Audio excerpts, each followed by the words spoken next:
আপনারা বিয়ে করছেন তো সবাই নাকি? হ্যাঁ,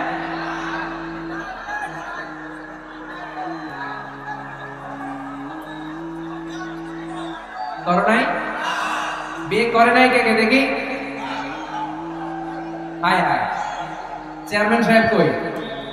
এগুলোর বিয়ে করে দিয়ে এগুলো আপনার হাতে রেখে গেলাম। এই অবাকা গুলারে মিলাই দিয়ে বসেন। এই অবিবাহিতদের দুঃখ জ্বালা কেউ বুঝতে চায় না, ঠিক কিনা? বিয়ে করে ফেলবা। বিয়ে করলে নেয়ামত বাড়ায় দেয় কে? দারিদ্রতা থাকলে ধনাঢ্যতা দিয়ে দেয় কে? সবাই চাকরি করে বিয়ে করতে চায়, ব্যবসা ভালো হলে বিয়ে করতে চায়, কিন্তু জানেই না ব্যবসায় ভালো হওয়ার আর চাকরি পাওয়ার মাধ্যম হচ্ছে আগে বিয়ে করা। আগে কি করা? স্বাধীনতার স্থপতি বঙ্গবন্ধু শেখ মুজিবুর রহমান 18 বছর বয়সে বিয়ে করছে। কত বছর বয়সে? এক বর্ণনা দেখলাম 14, আর এক বর্ণনা দেখলাম 18। কাজী নজরুল ইসলাম অল্প বয়সে বিয়ে করছে। মহাত্মা গান্ধী অল্প বছর বয়সে বিয়ে করছে। শেক্সপিয়ার ছোট থাকতে বিয়ে করতেছে। তো এরা এই যে আগে বিয়ে করছে, এদের সফল হইতে কোনো সমস্যা হয়েছে? কথা বলেন না কেন? বঙ্গবন্ধু শেখ মুজিবুর রহমান উনি কি সফল রাষ্ট্রনায়ক নন? কাজী নজরুল ইসলাম সফল কবি নন? তো এদের আগে বিয়ে করা তো এদের সফলতা ঠেকায় রাখতে পারে না।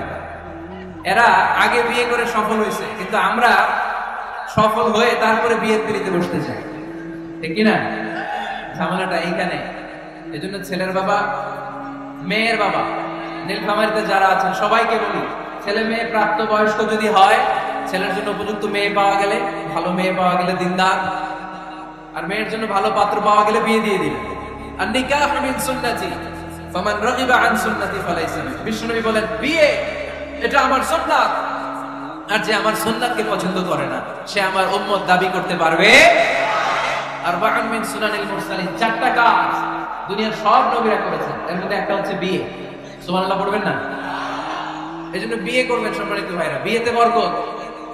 যারা বিয়ে করে নাই তাদের ঈমানের অর্ধেক অপূর্ণাঙ্গ।